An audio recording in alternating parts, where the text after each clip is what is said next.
मंडळी, अहंकार हा प्रत्येकामधला असलेला सर्वात मोठा शत्रू आहे आणि तो प्रत्येकाच्या मनामध्ये वसलेला असतो. लोकांनी आपल्याला भगवंत समजणे म्हणजे आपले कार्य जीवनात योग्य मार्गावर आहे असं समजायला हरकत नाहीये.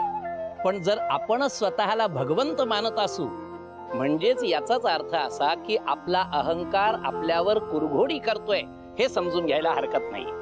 पण म्हणतात ना, विनाश काले विपरीत बुद्धी. तसंच होतंय सध्या हे या हिरण्यकश्यपूचं. मात्र आता या गोष्टीमध्ये पुढे काय होईल हेच आपल्या सर्वांना बघायचंय. महाराज हिरण्यकश्यपूंचा विजय असो. महाराज हिरण्यकश्यपूंचा विजय असो. महाराज हिरण्यकश्यपूंचा विजय असो. महाराज हिरण्यकश्यपूंचा विजय असो. देवेंद्र, बघ, डोळे उघडून बघ. त्रिकालाबाधेत सत्य आहे हे. अरे पण तू कसला देवेंद्र? हा? अरे तू तर आमचा बंदी आहेस. बंदी. आम्ही आमच्या मृत्यूवर नियंत्रण मिळवलेलं आहे. आम्ही तुम्हा देवलोकांच्या देवनगरीवर विजय प्राप्त केलेला आहे. मग देवनगरीचा राजा कोण? महाराज हिरण्यकश्यपू नाही, महाराज नाही. अरे आपण या देवनगरीवर विजय प्राप्त केला आहे. मग या देवनगरीचा भगवान कोण? भगवान हिरण्यकश्यपूंचा विजय असो. भगवान हिरण्यकश्यपूंचा. नारायण नारायण. कोण आहे? आमच्या आज्ञेचं उल्लंघन कोण करतो आहे? प्राण प्रिय नाहीत का त्याला? हा? मुनिवर, आपण दैत्यराज, आपण कितीही निर्बंध घातलेत तरी मला माझ्या आराध्यांचं नामस्मरण करणे वाचून कोणीही थांबवू शकत नाही. माझा तिन्ही लोकी लीलया संचार असतो राजन. काल या सिंहासनावर मी इंद्रदेवास पाहिले होते. आज आपण दिसताय.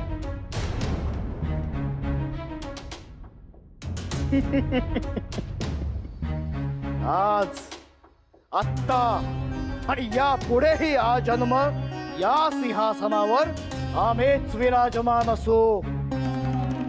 परंतु मुनिवर, आपण इथे येण्याचं प्रयोजन समजलं नाही आम्हाला. कारणच तसे होते. एका होऊ घातलेल्या पित्यास त्याच्या पत्नीने कुणास जन्म दिला आहे आणि त्यांची प्रकृती कशी आहे. काय म्हणायचंय तुम्हाला? ज्या मातेच्या ओढीने तुम्ही इथे आलात त्या कयाधू माता आज इथे नाहीत. कदाचित सत्तेच्या मोहापायी आपलं दुर्लक्ष झालं असेल. नाही मुनिवर, नाही. कुठे आहे आमची कयाधू? महाराज, कयाधू मातेने एका अत्यंत तेजस्वी अशा पुत्राला जन्म दिला आहे आणि हा पुत्र अतिशय प्रतिभावान ठरेल यात शंका नाही. मुनिवर, या वार्तेने आम्ही अतीव प्रसन्न झालो आहोत.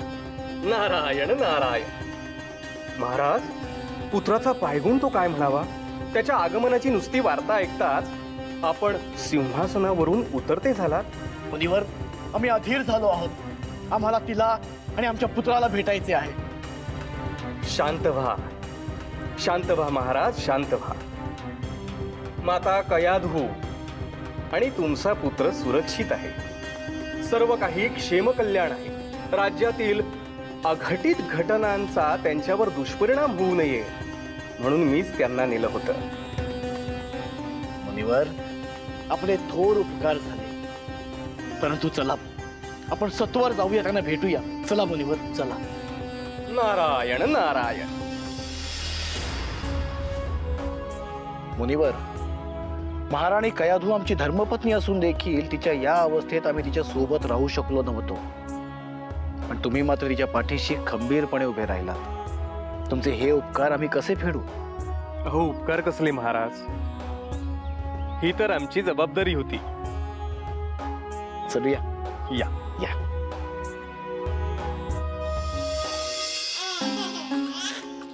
माते, पहा बरं आपल्याला भेटायला कोण आलं आहे. महाराज, महाराणी कयाधू.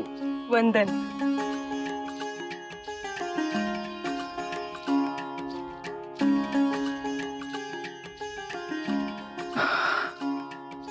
देवलोकावर विजय संपादन केल्यानंतर जितका आनंद झाला होता त्यापेक्षाही कित्येक पटीने जास्त आनंद झाला आहे.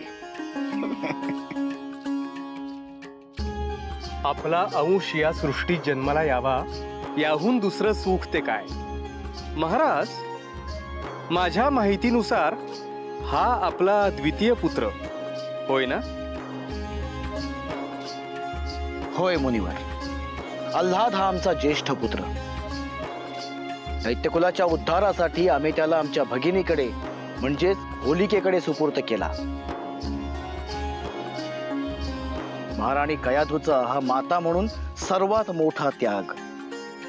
स्वतःचं अपत्य आमच्या भगिनीकडे सोपवलं आणि आता आज या घडीला दैत्यकुळाला नवा राजपुत्र दिला.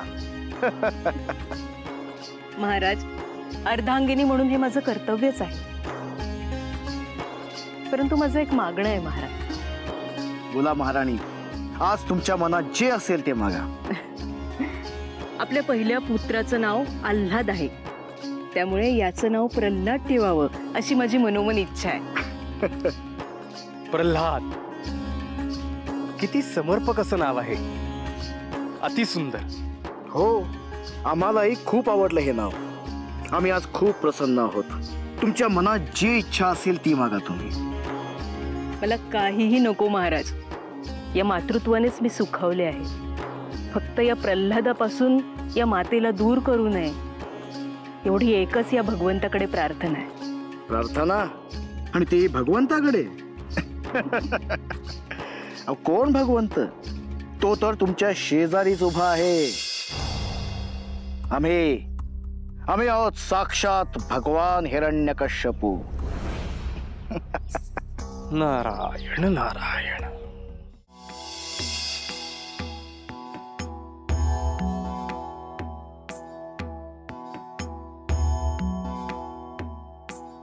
लक्ष्मी देवी, काय झाले?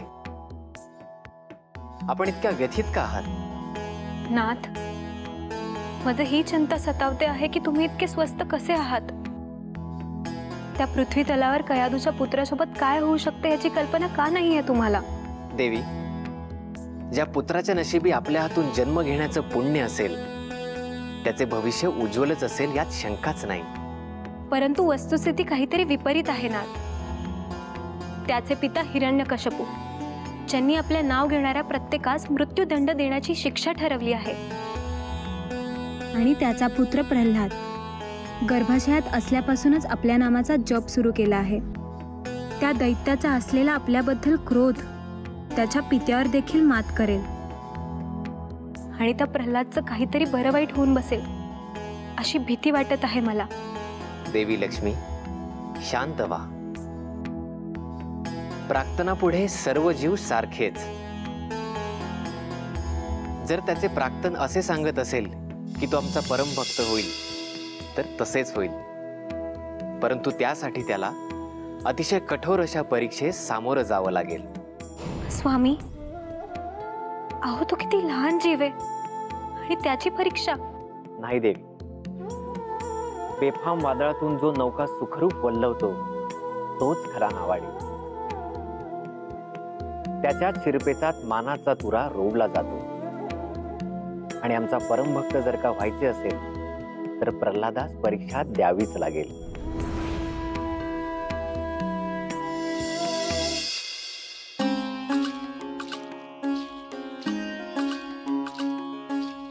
खूप शुभ मुहूर्तावर याचा जन्म झाला आहे. प्रल्हादाचा जन्म झाला आणि सगळीकडे शुभवार्ताच पसरू लागल्या. आम्ही मृत्यूवर विजय संपादन केला. स्वर्गलोकावर स्वतःचं साम्राज्य प्रस्थापित केलं आणि आम्ही भगवान हिरण्यकश्यपू झालो. इतकं सगळं घडलं ते केवळ या प्रल्हादाच्या पायगुणामुळेच. ओम नमो भगवते वासुदेवाय. ओम नमो भगवते वासुदेवाय. ओम नमो भगवते वासुदेवाय. ओम नमो भगवते वासुदेवाय. ओम नमो भगवते वासुदेवाय.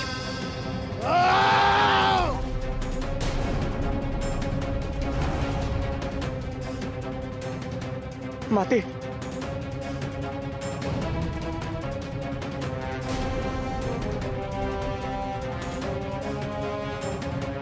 महाराज, काय हे दुष्कृत्य? आपण स्वतःवर ताबा ठेवायला हवा. मुनिवार, आम्ही आत्ता जे ऐकलं त्यानंतर तुम्ही आम्हास हे सांगत आहात? नाही, कदापि शक्य नाही. महाराणी, तुमच्या मातृत्वाची आम्हास किंमत आहे, परंतु आमच्या दैत्य कुलापेक्षा अधिक नाही. म्हणजे तुम्हाला काय सुचवायचं आहे महाराज? त्याने त्या विष्णूचे नाव घेतलेले आम्ही ऐकले. त्याची प्रथम चूक होती म्हणून क्षमा करतो आहोत.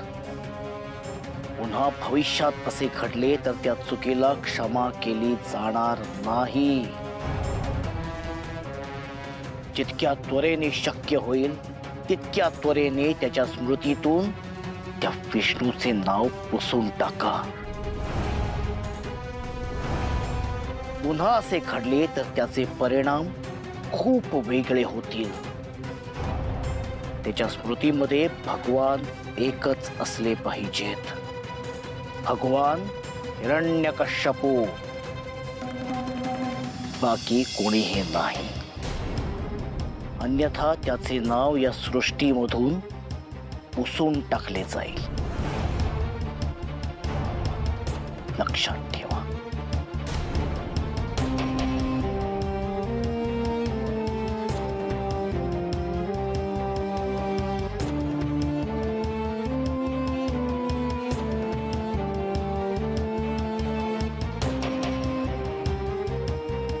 नारायण नारायण.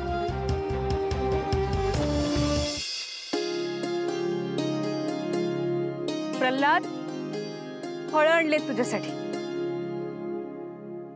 प्रल्हाद, प्रल्हाद, प्रल्हाद, प्रल्हाद, प्रल्हाद, बाळ प्रल्हाद, प्रल्हाद. दासी, कुठे होतात तुम्ही? तुम्ही माझ्या प्रल्हादाला पाहिलेत का? कुठे आहे तो? मी त्याला सर्वत्र शोधले, परंतु तुम्ही त्याच्यावर लक्ष ठेवून होतात ना? मग तुम्हाला न सांगता कुठे गेला तो? महाराणी, शांत व्हा. ज्यासाठी आपण व्याकुळ झाला आहात तो आपला पुत्र प्रल्हाद सुरक्षित आहे. चला इकडे.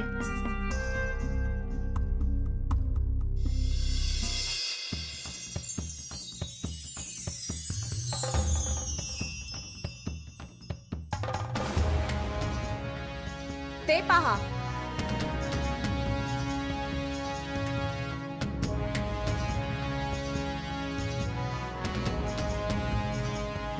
पुत्र प्रल्हाद, तुला शोधण्यासाठी पृथ्वी प्रदक्षिणारे घातली मी आणि तू येथे आहेस.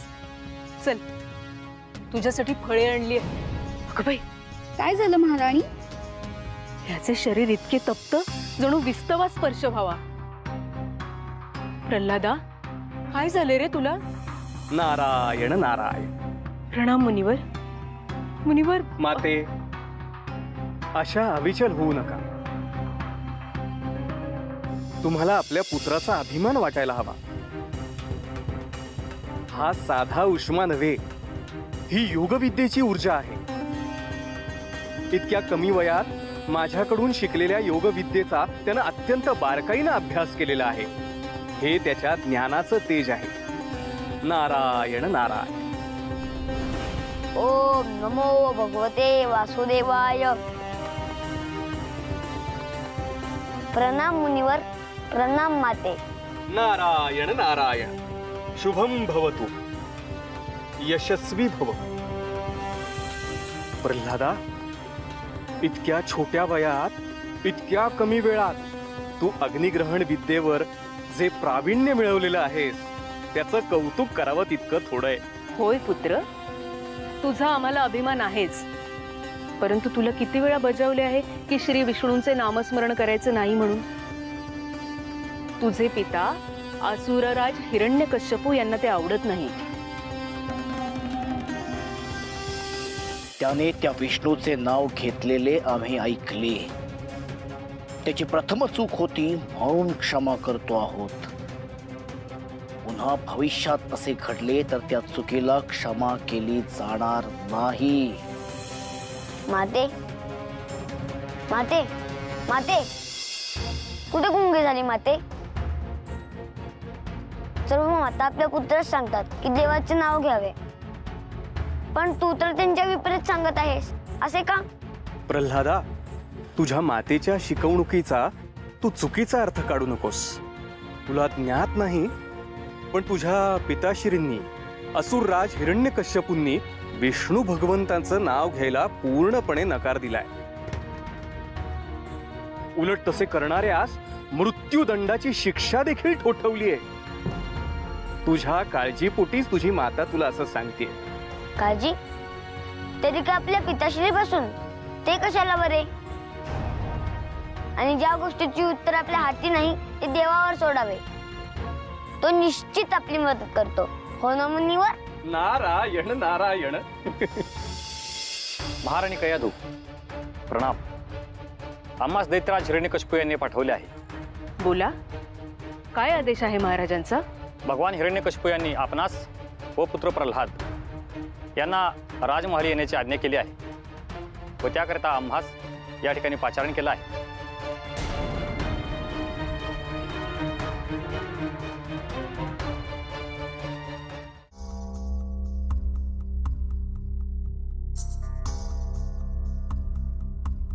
माते, ही तर सुवार्ता आहे.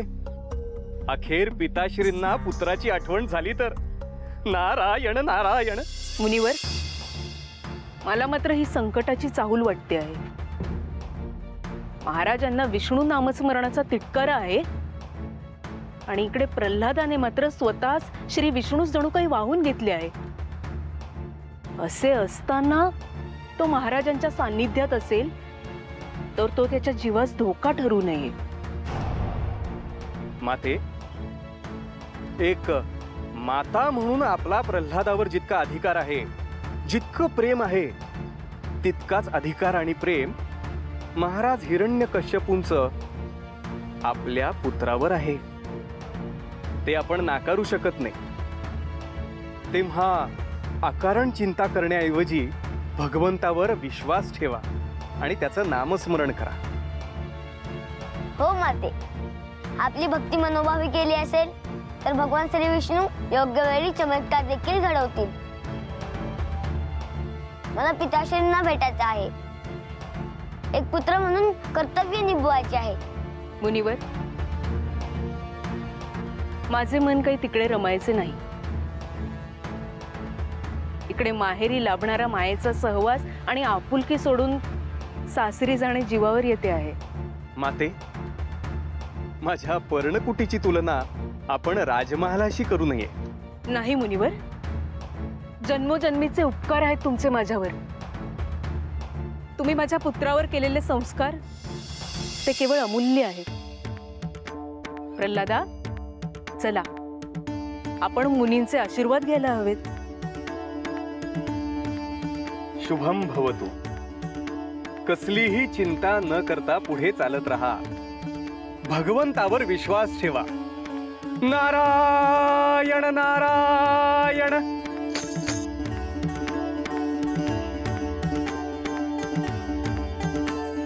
नारायण नारायण. मंडळी नमस्कार. हिरण्यकश्यपूसाठी म्हणून हा जो त्याचा पुत्र प्रल्हाद आहे ना, तो असं समजा की घरचा भेदीच बनायला लागला होता. आपण भगवान आहोत आणि सर्वांनी आपलीच भक्ती करावी असा अट्टाहास हिरण्यकश्यपूचा होता. पण त्याला हे कळत नाही मंडळी. भक्ती ही आतून यायला हवी आहे. कळीचं रूपांतर फुलामध्ये आतल्या भक्तीने आणि मायेने होत असतं. त्या कळीच्या पाकळ्या केवळ शक्तीच्या माध्यमातून फुलात रूपांतर होत नाही. हे समजण्यासाठी मात्र त्या हिरण्यकश्यपूचा तो अहंकार आडवा येत होता सारखा. पाहूया आता त्याचा हाच अहंकार त्याला कुठे घेऊन जातोय ते. हे बघूया आपण उद्याच्या भागामध्ये. तोपर्यंत उतू नको, मातू नको, घेतला वसा टाकू नको.